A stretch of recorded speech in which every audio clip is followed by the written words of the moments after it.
Hey, so greetings everybody. I'm here today again with Gentle Rain, Robert Yule, Sangoma from South Africa. He's living here in McGregor in the Little Karoo in a beautiful village for the crowning series. Welcome, Mkulu. Margaret, So much. welcome. I'm Thank you. looking forward to our conversation today.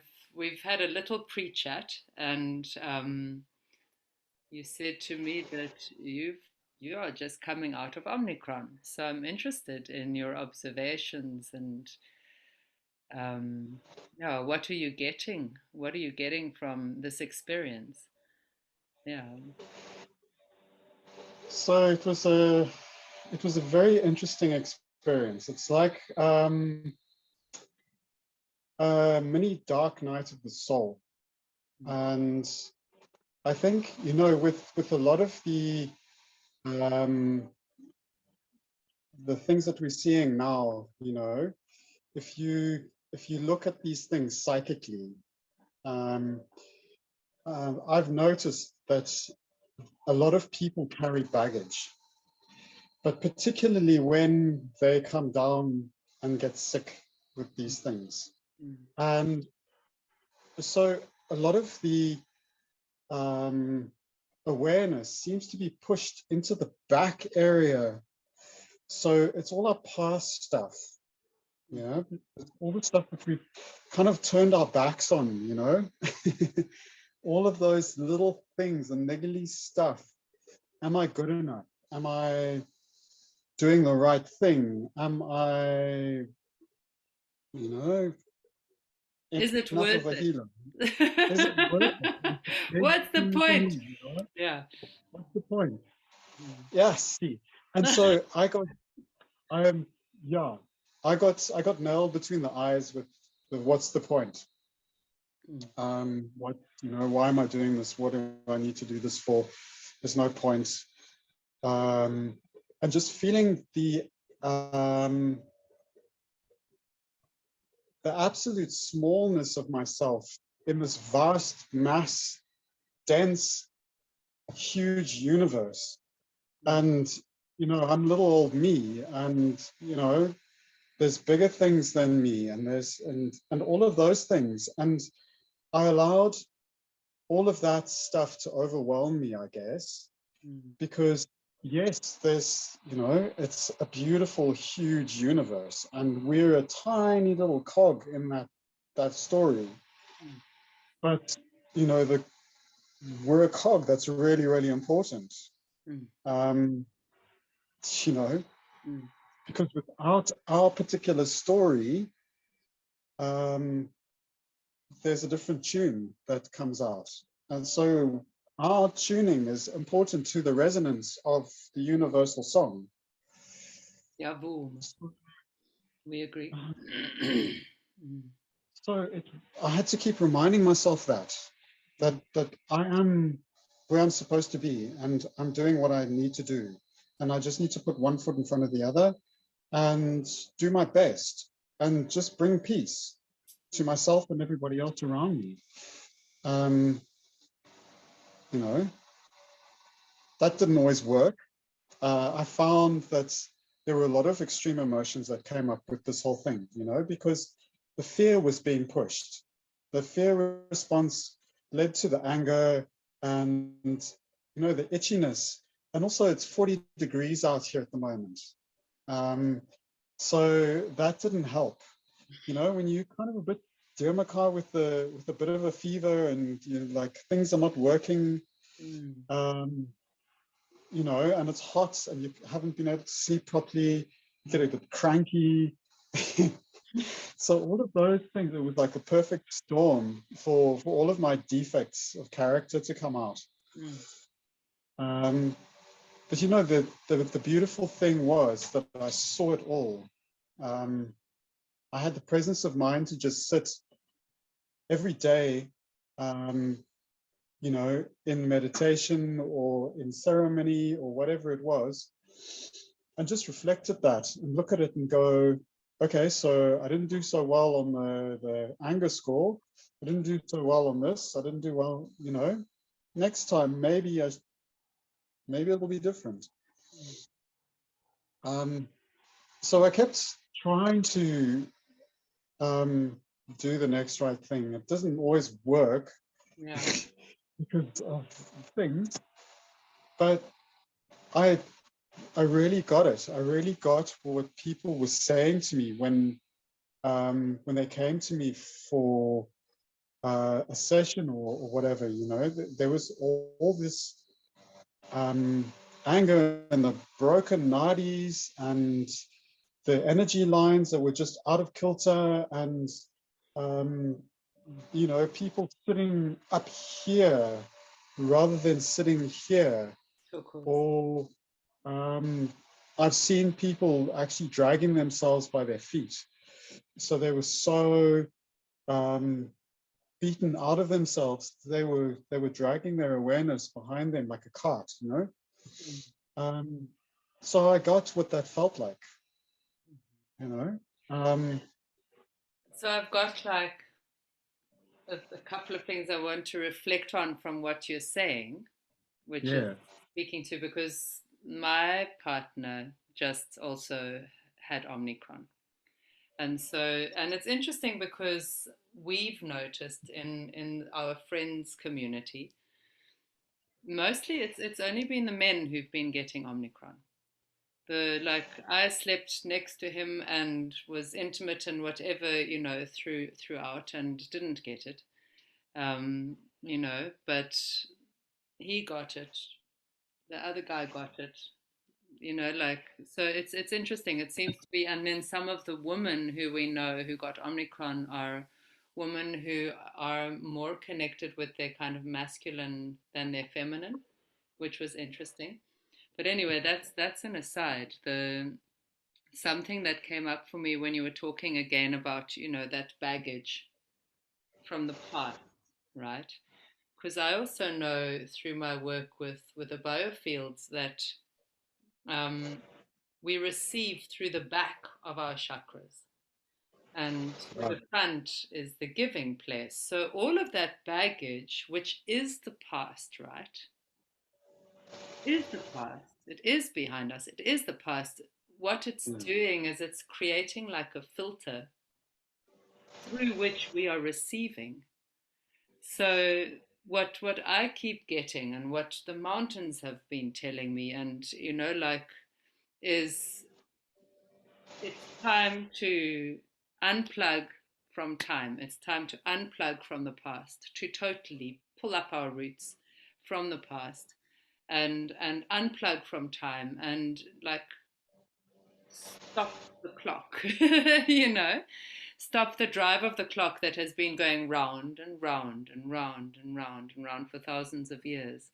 So, like, just Yeah. literally, like that backpack, take it off because it's filtering what we're receiving.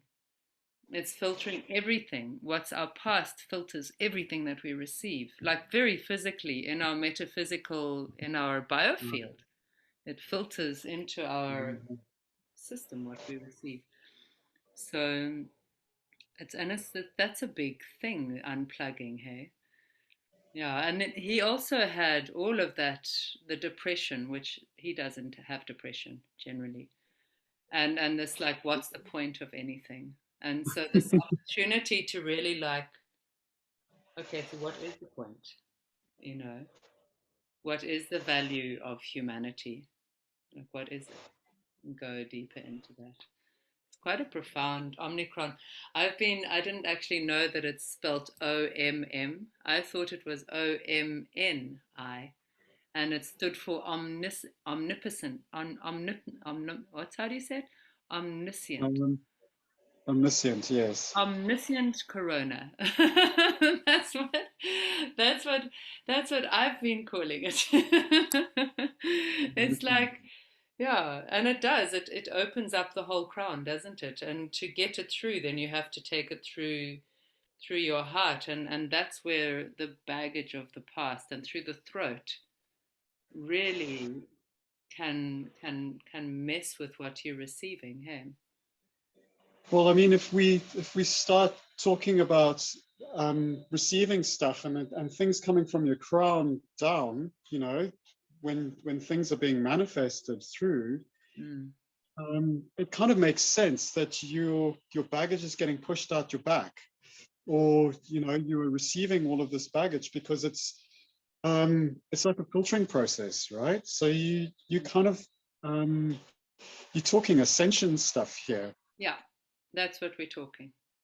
Yeah. You And know, so it's not actually spiritual bypassing, because yeah, you have to do the work of clearing the baggage. In from biofield studies, what I've learned is that the way that the chakras, I'm sure you know this as well, the crown and the base receive on the horizontal, I mean on the vertical axis. They yes, receive on the vertical axis, but all the others receive on the horizontal axis, yeah, and they receive in the back and they give out the front. But at the moment, what's happening, because we are crowning, it's just the whole planet is crowning now, is that there's a huge amount of more light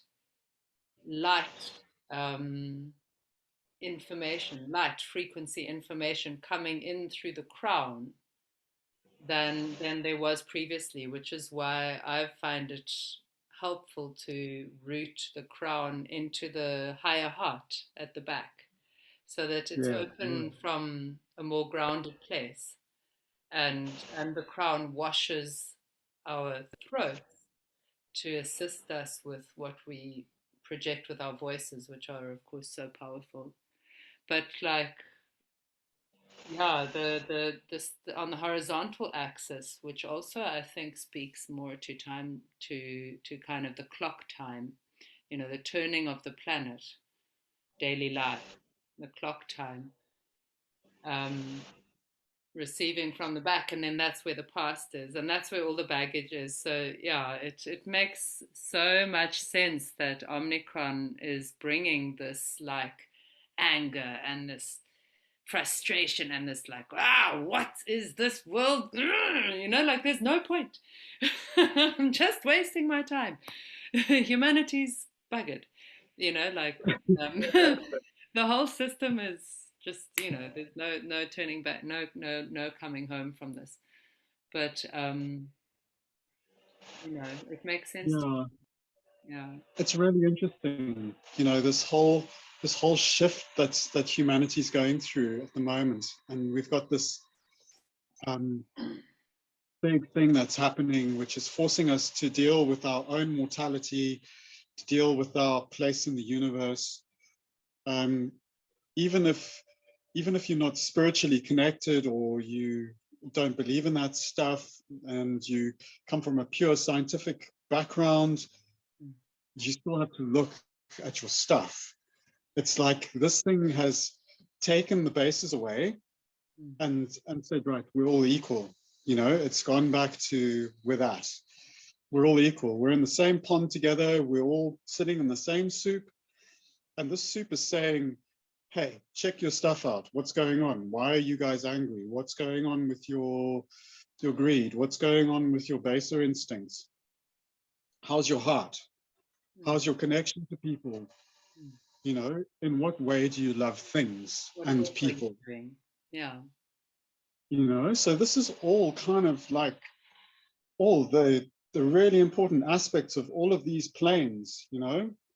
So as the manifestation comes down and we start dealing with our voice in the world, and then we start dealing with our connection to our fellow beings in the heart space, our forest, and then we start looking at our own stuff, and who we are and what we're doing, and then our base instincts with survival.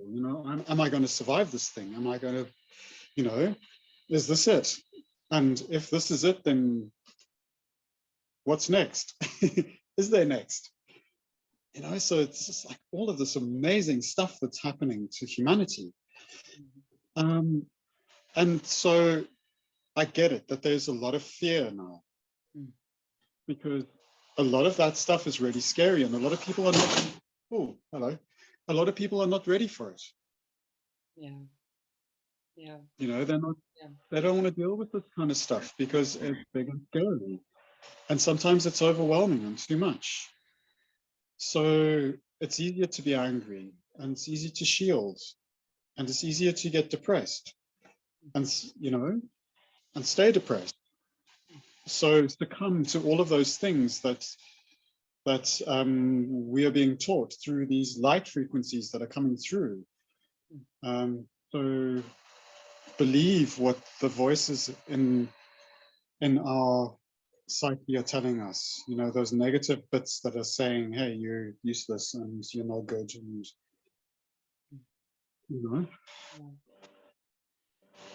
because it's kind of easier in a way to believe those things, because it's an outside force. It's something that's telling you. It's not coming from the inside, where you're having to forge your own way, which is a little bit more difficult. It's being imposed on you. Yeah, my kids agree. Yeah, I mean, I think part of where it comes from the outside, and we can say, well, maybe it's from the outside and the inside, is, Yeah, in our ancestral experiences, and the experiences of our ancestors of life and what it means to, for example, be good enough, to be acceptable member of society, to be an upstanding woman or man, like what it means, what you're supposed to do, or how you're supposed to behave, or um, yeah, we have got baggage from there too.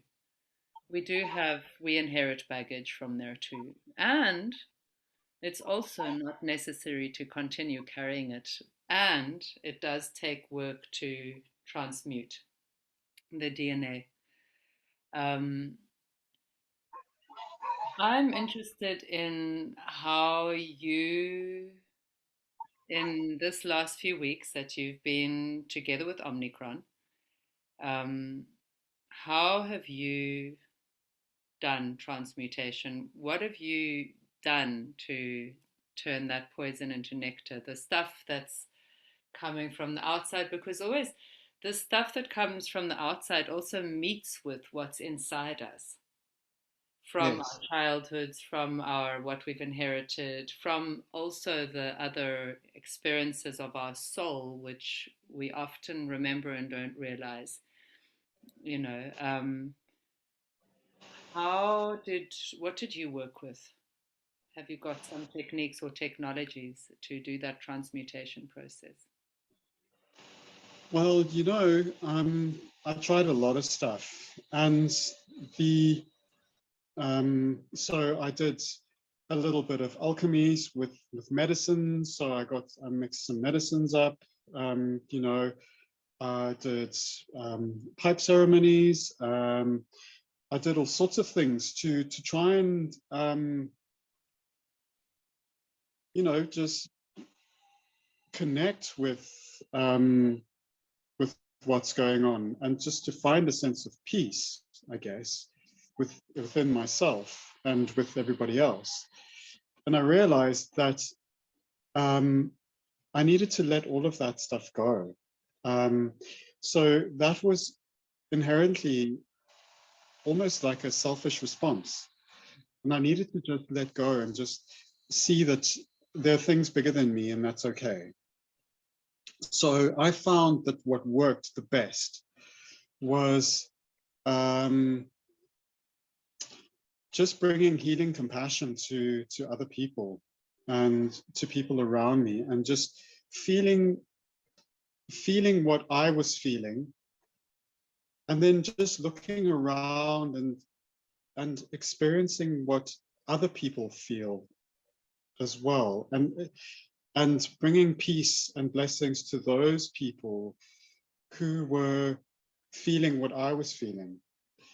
So it's the Buddhist Tonglen meditation. So you experience something, and then you look outside of yourself and you see who's experiencing that same thing, and you bring blessings to them as well as bringing blessings to yourself. And that seemed to work really, really well, because it kind of got me out of myself, and it got me to realize that other people are experiencing the same thing as well. And it's not a huge, dire, terrible thing. That it's actually a really important, beautiful blessing that we all need to receive. I guess part of it seems to be part of they're, it seems they're to just be going crazy. yeah, they're getting wild in the background there. Part of it seems to be speaking to the attainment of compassion, hey? Like Yeah. practicing of the mastery of compassion, living it, Yes. because the Yeah. alternative is just really shit. Yeah. Right. And the other part seems to be quite connected with the piece around accepting death, um, accepting the death of everything, accepting Yeah. like letting go of holding on, Yeah. letting go of holding on, which is both of those things are quite interesting. Somebody Yeah. said to me a few days ago, and I said, huh? But they said to me, the measure of how free a person is. I'm interested in also your comeback at this too. The measure of how free a person is how able they are to die and not leave any major responsibilities undone. Wow. That's the measure Yeah, of how free a person is. that's amazing. Yeah. Interesting. And how much responsibility do we leave, actually? You know? Yeah. I guess the question is, you know, have you got your life in such a way that there's peace when everything happens, There's a sense of calmness, there's a sense of just being there, just allowing the process. Can I go and see what these guys are up to? Because they... Yeah. Okay. So, sorry, 1 second.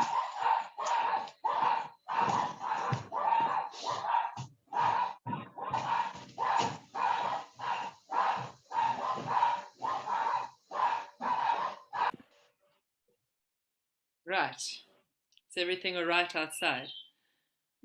Perfect. So we were talking about fear, you know. Their fear response is when they are left alone, when I'm up here and their mom's out, is to get freaked out by something. And then they go and they go and they go. And that's kind of what we do, We do the same thing. We're always on the edge, looking for something to go wrong. And I think that was one of the processes that I also noticed, was that there was this anticipation for things to go wrong. Like, is it going to get worse? Am I going to die? And I met up with someone who said that this thing was amazing for her because she sorted out her fear of death, fear of dying, because she got quite sick, and she lay there thinking, is this it? And if this is it, am I ready? Have I prepared? Have I got enough? Have I done everything that I need to do? Is there any unfinished business that I need to take care of? So she worked through all of this stuff, and she worked through a lot of her regrets, and she went through this whole process for days, thinking, oh my God, this is it. Oh my God, this is it.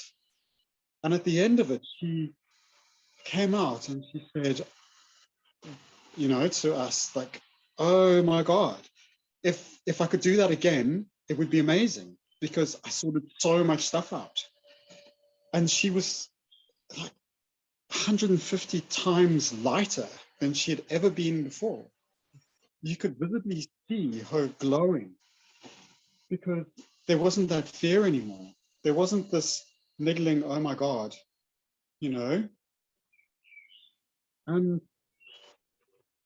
yeah, so I think for me too, um, like not on an amazing scale like that, but I did have to face my mortality.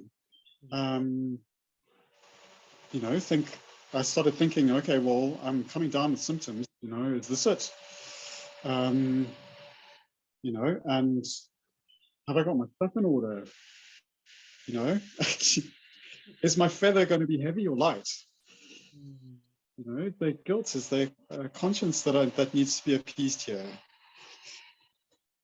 So it was a very interesting process, and I think um, if we could do that more often, if we could look at our lives daily, as the sun goes down, with that mini death, when we die every day, think, is this it? If it is, you know, have am I ready? What is the feather going to weigh? Is it going to be heavier or lighter than my soul? Yeah. So, what is it that I need to work through? Is there any guilt, and how can I deal with that? You Well, know? that's amazing. That also feels like the first thing that you said about the most useful kind of technique that you used to help yourself navigate was helping others.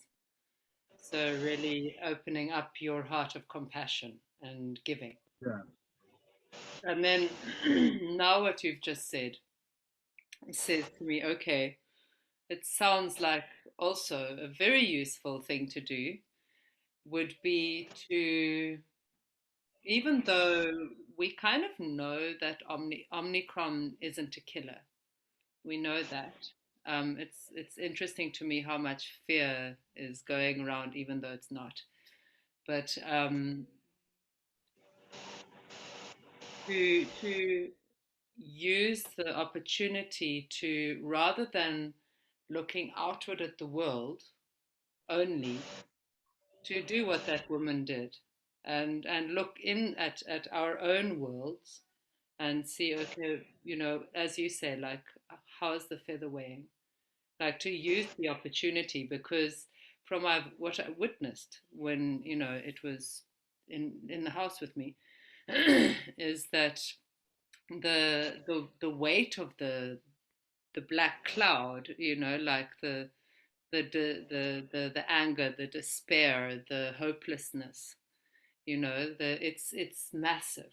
It's a huge opportunity to really investigate and contemplate one's own, as you said, one's own mortality, which I wouldn't naturally think of because I know it's not a killer. So I'm like, okay, if I get, or I mean, now I will probably, if I get Omnicron, then I'll go through it differently after this conversation. But previously, I don't think I would have thought that I'm going to die.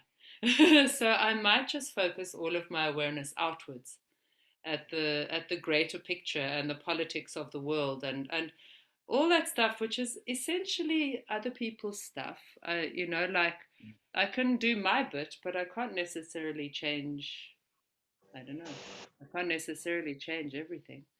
You know, miracles happen, but Yeah. yeah. Yeah, so that's really useful. That's a really useful piece, that as well. Hey, like to consciously go into that. It's like I've heard about people going to India, for example, to do like death retreats where Yeah. they meditate on their death and make their bucket lists and really contemplate all of their relationships and what is it, who am I in all of this actually, and who am I being? How am I living? Yeah. Hmm. That's great. Thank you You for know, that. the biggest thing that we in the West don't talk about is death and the death process. I think that is the biggest fear for everybody. Am I going to suffer? And is there anything afterwards? And oh, yes, and also all of the regrets. I didn't get to do this. I didn't get to do that. I didn't get to do this. I didn't get to do that. And yeah, so all of that stuff comes flying at you at 1,000,000 miles an hour, and you've just got to navigate that. Mm. It doesn't matter who you are. Eventually you're going to have to navigate that. And so we in the West are not really taught how to deal with that. There's an amazing initiative going on at the moment. It was started years ago, actually, where people talk about death. They're called death cafes. So you can find them on the internet. I mean, they're everywhere.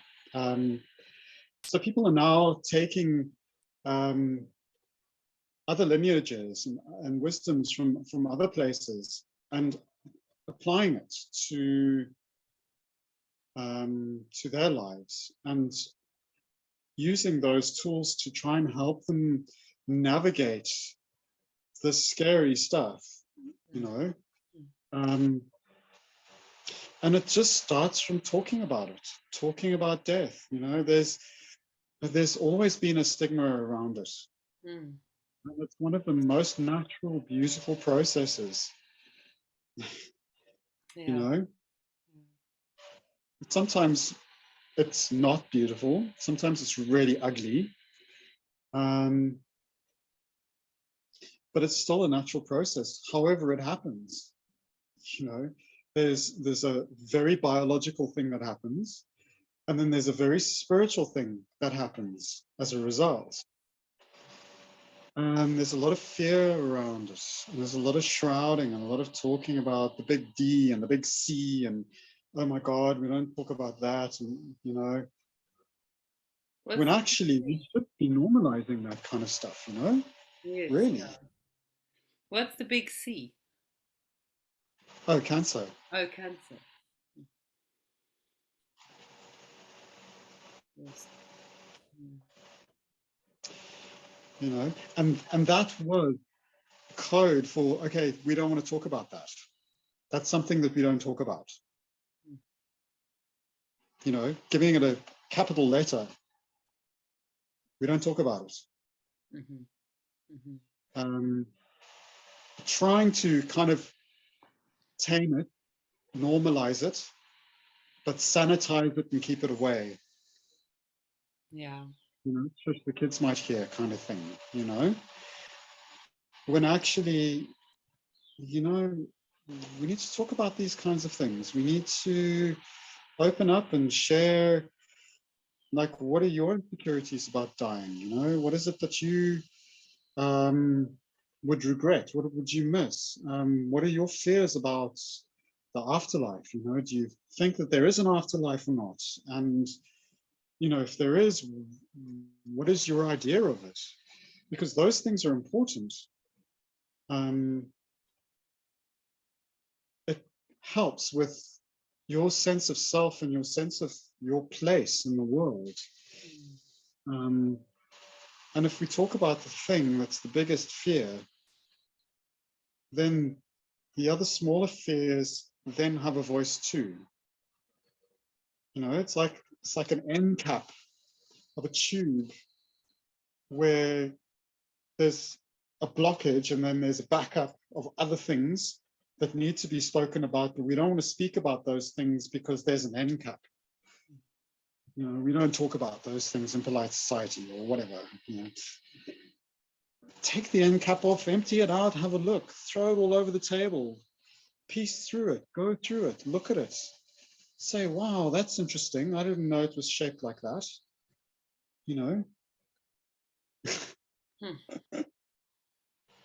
I really love the idea of death cafes. I think that there's a few other things that it would be good for there to be cafes of to talk about them as well. yeah. Well, the it, there've been cafes throughout history.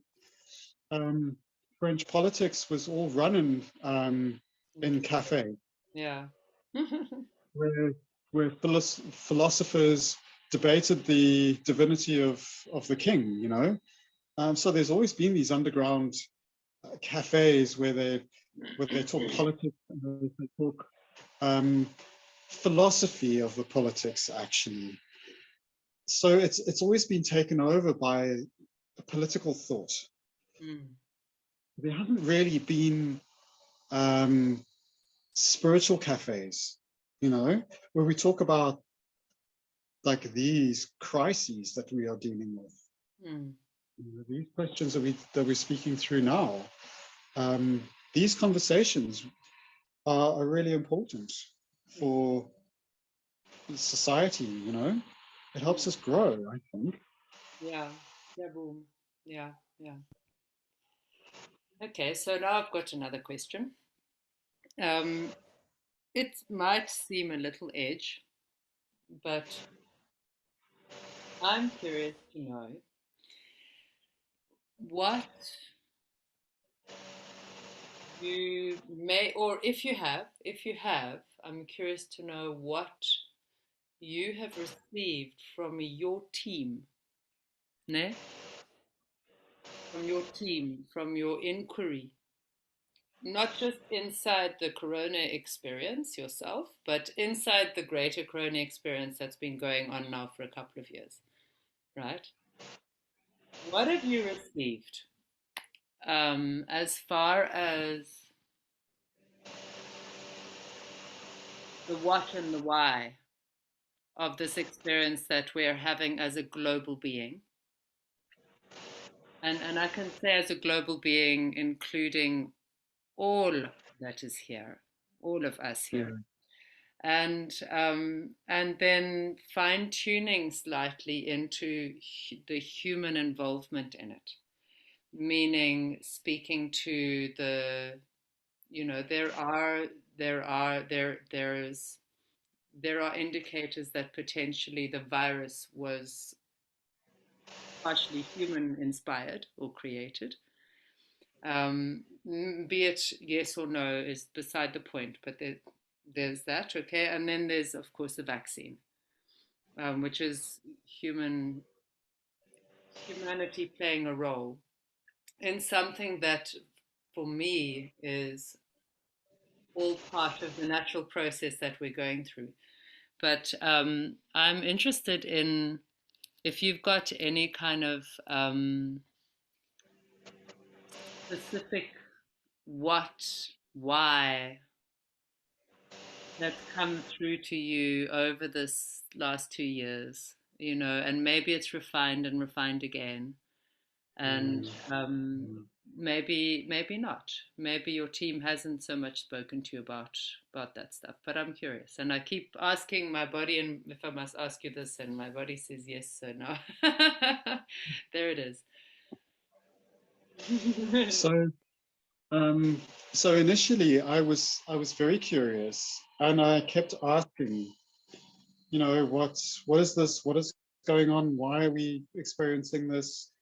Um, what is the spiritual significance of this whole pandemic? Is it necessary? Why do we need to suffer like this? And you know, they listened to me for a bit, my team, and they were obliging, and they were like, "Yeah, okay." The reason why is because um, partly because it's a biological response. to what's happening around us. It's also a part of the evolution of the species, spiritually speaking. Fine tune a biological response a little bit more, like to what's happening around us. For example. So yeah, so there's cause and effect. So people are getting sick, and then they're passing it on and passing it on and passing it on and passing it on, and it's something that naturally happens on this planet. You know, there have been epidemics since the word go. You know, and I guess in a funny way, it's been kind of like Mother Nature putting a balance check in. So there's always a balance. When a population gets out of control, there's usually something that comes in to counter it, biologically speaking. You know, so you know there's theories about that, the fact that it's probably a biological response in that way. So my team was saying, yeah. I mean, you know, there's that, but don't worry about it. It's fine. Just don't worry about that stuff. So then I started asking, okay, so sure. So what is our role in this whole thing? I mean, why is this happening now? And they kept saying, well, why not? It's a perfect opportunity. It's a perfect opportunity for us to grow. And then they started saying, well, actually, you know what? Because there has been ascension gates opening and there's more frequencies coming down to Mother Earth, and we are now experiencing a shift in human consciousness. There's a very interesting evolutionary role that this is having spiritually with us, in that it's shifting consciousness. And if you look at the consciousness of humanity over the last 2 years, right, we've had to deal with isolation, we've had to deal with communication, different ways of communicating, different ways of experiencing our community. You know, what is our community? What's our heart space? You know, our forest shrank radically. You know, when we were in isolation, right? We had to deal with what was happening right here. So there was a lot of introspection. There was a lot of going inward and looking at who we are and what we're doing. And a lot of people innovated. A lot of people learned how to bake sourdough, you know. So that for me is a huge thing, right? So there was an adapting. There was an idea that we need to evolve somehow. So a lot of people upskilled. They did courses. So a lot of people also became depressed and withdrew and became recluses. So there was a shrinking too, but that also had a very interesting role for them, in that they had to focus on themselves, focus on everything that had happened to them. A lot of them became hyper aware of themselves. They became aware of their biology.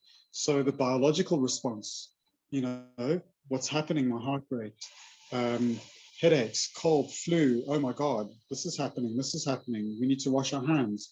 A lot of people had to, then went to study the biology of all of this.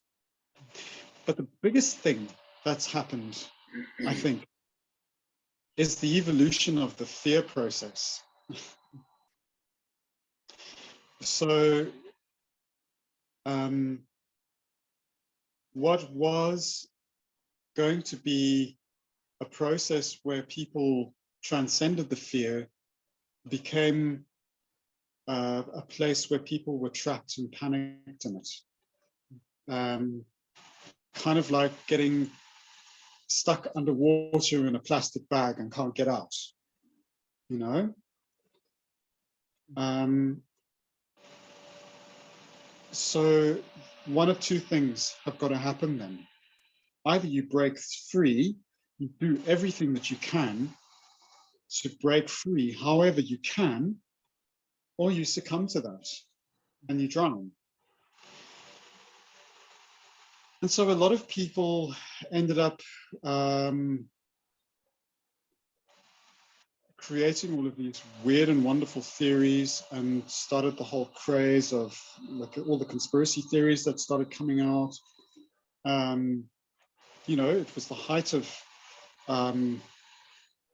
American politics and global politics that then became infused with the fear base around all of this stuff, around the vaccines, you know, all of that weird shit around the spike protein.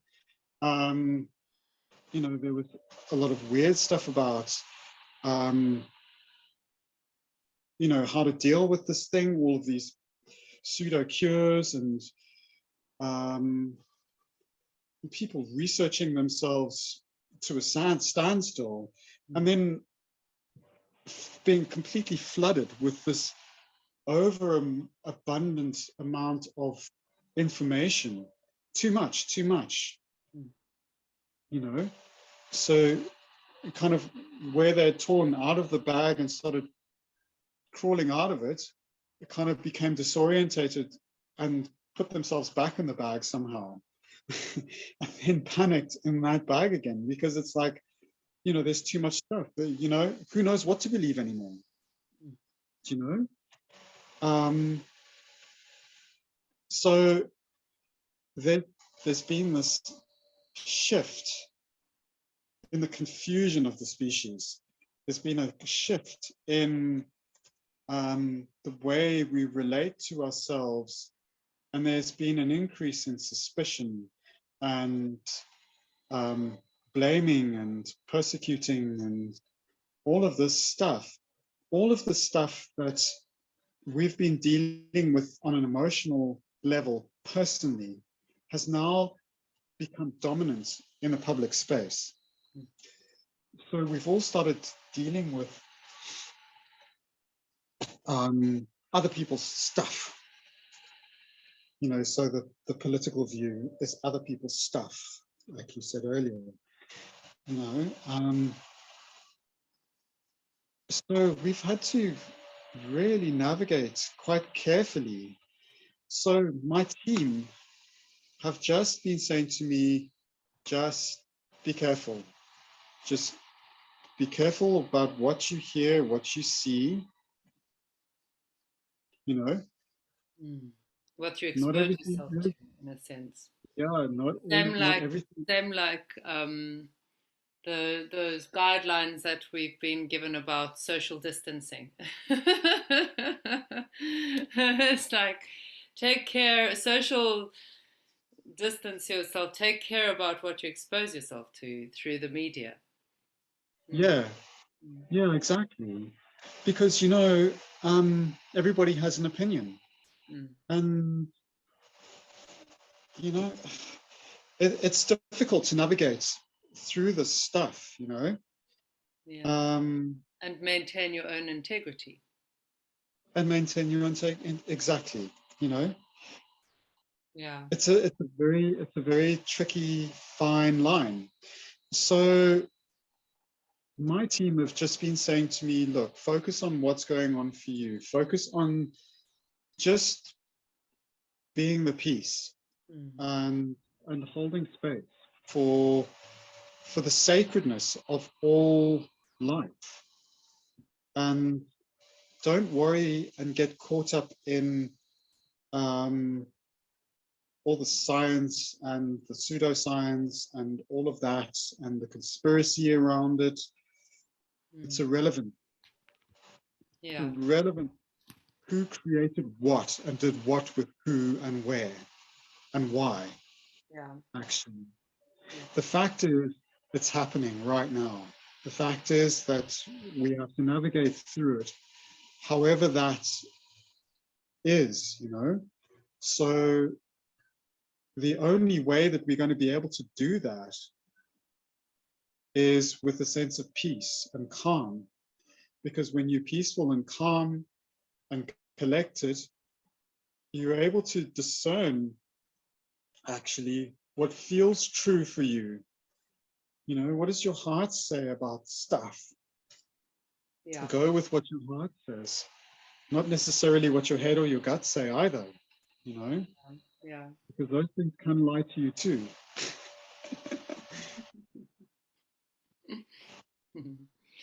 Yeah, you know, I mean, two things. The one thing is I keep being reminded, you know, Hitchhiker's Guide to the Galaxy, rule number one, don't panic. Keep being reminded. Exactly. In fact, the book is lying on our dining room table, you know.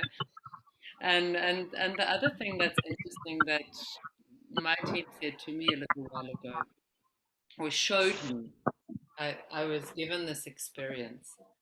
And in the experience, I experienced becoming totally polarized with my partner, 100% polarized, absolute, you know.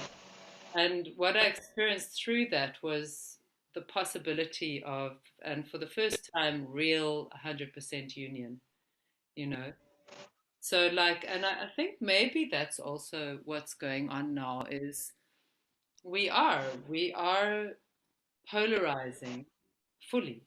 You know, this is a Yeah, place where they say that this is a planet of duality. This is the primary study here in physicality is duality, and and in order to fully unify without having like where you're not two wholes, because for pure polarization there has to be wholeness, you know. right, So exactly. then and then in society it appears to me that there's a radical polarization happening, you know.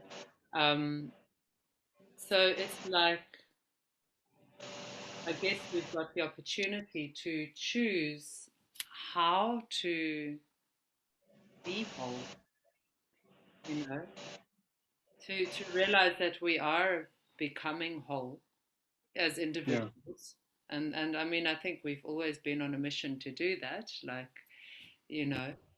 But now this to realize also that we are in a polarized reality, and that unity only happens from pure polarization.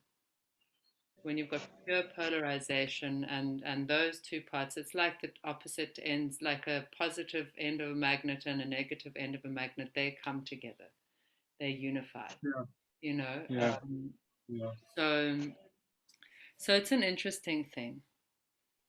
Yeah, it's an interesting thing yeah. that's happening now. So another thing that I'm being reminded of now, like busy whispering in my ear, is that you know, while you were talking, there was the polarizing that you were talking about, and there's the sense of the ominous they. The ominous day. Yeah, so they are, Day. um, you know, they are the enemy. There's this invisible enemy out there that is, and I see it all the time on social media. I Mm. see a lot of posts that from spiritual groups, you know, Yeah, talking about this mysterious they. You know, they have created something to, um, I don't know, um, to divide us and keep us back from our true selves and all of this stuff. That is spiritual bypassing, you mm. know. Siyabonga. Mm. So this ominous they is not really they, it's us. And it's the center of a lot of these conspiracy theories, and a lot of this fear. And it's not the outside people that we need to worry about. It's not this nefarious underbelly that is trying to kill us all and to wipe everything out so that the world starts again clean. And it's not one of those fantastical sci-fi movies that you see. That's not it. This is a real spiritual battle of us battling to find peace through our own war, through our own division. So we are divided. Mm-hmm. We have those two halves that we need to reunite, to unify. So we need to move, and I guess our trajectory and our mission is to move beyond the duality of this world into a oneness, where we take that duality and we see the whole of it. So it's two sides of the same coin. So we don't see the two sides, we see the coin. So we become the coin, not one or other of the sides. Yeah, it's kind of like relaxing about death. Yeah. Because it's okay, so it means I am asked to accept all of myself so that I can be one being. Yeah. And And love that's all of myself it. and be compassionate with all of myself. And Yeah, that is it. And from an evolution point of view, from a spiritual evolution point of view, that is our mission, So a lot of what my team are helping me with is to see that we are creators in training, and that we need to move and we need to transcend beyond all of this duality, beyond all of this fear and all of those things. And we need to be able to get to a point where we learn and we learn and we learn and we learn and get to a point where we can merge with the creator on the other side of the veil and give back what we've experienced. So by going through the veil, we become one with chaos, and we become destroyed, and we become millions of parts of one whole. So the veil works, the veil of the universe, it works one way. So if you go from us up through to what's on the other side, the unknowable, the void, the darkness, or whatever it is, that's on the other side of that veil, the other part of the envelope, we go through the destruction process, because it's the opposite of the creative side, which is when the emanations come down to us. So at some point, once we've received all of the emanations, we have to give all of those emanations back, right? So we're going to have to go through the destructive process, and we're going to have to, at some point, be completely destroyed to merge with whatever it is on the other side, so that we become part of whatever that is, that thing. So, then you've got this whole thing about whether the Buddhists are right and whether you can actually sidestep that and not go through that process, or whether the Toltecs were right and whether you can avoid the eagle, you know. So all of these things, I mean, that is ultimately our destiny, to face that. So when you look at that big picture, and you look at what we're dealing with now is small fry compared to that. Yeah.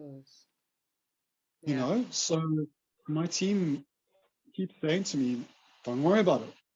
That's why they say, don't worry about it. It's not important. Get your stuff together, get yourself in order, because this is what you are really wanting to experience, and this is what you are wanting to help people with. So, you know, get on it. Don't worry about this stuff. It's not important. Yeah. Yeah. Get good at what you're doing, at what you want to be good at. Yeah. Yeah. Practice, Okay. and enjoy Okay. it. Yeah. Practice what you love. Yeah. Yeah. Because when you do that, your vibration goes up. And when your vibrations have reached a point, then you evolve into something else. And you evolve into something else, and then you evolve into something else. And after many lifetimes, you evolve into something else. So the whole aim of the game is to evolve into something else, something more beautiful. So evolve into something more beautiful, you know, become a butterfly. And then whatever the butterfly becomes after he becomes a butterfly, be that until you need to be something else. You know, so kind of makes it all very simple at the end of the day. Yeah. Hey. Yeah. Anyway, Yeah, siyabonga. We're together. Bokaye. yeah, Together. okay.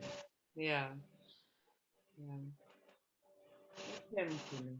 Thank you so much. I think Okay. that we're done. Is there anything else that you want to put into this conversation now before we say cheers for now? I think no, I think that's a good note to leave on. Mm. Um, just be the butterfly until you need to be something else. You know,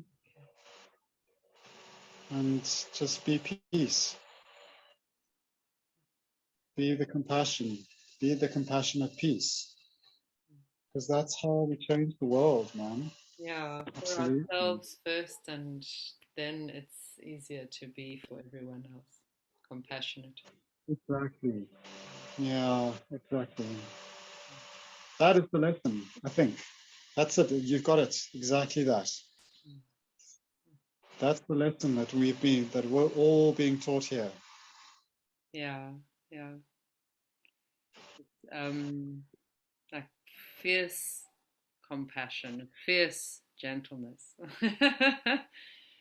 This is the kind of a different expression of warrior energy, to be a Yeah, fiercely compassionate and fiercely gentle. Yeah, yeah. of course. Gracias. Namaste. Yeah, Yeah, so good. beautiful. Thank Thank you so you. much, Robert, Kulu Gentle Rain, for joining us again today in the Crowning Series Conversations. It's always such a pleasure to talk with you. Yeah. Thank you. Likewise. You always bring up very interesting questions. Mm-hmm. Beautiful.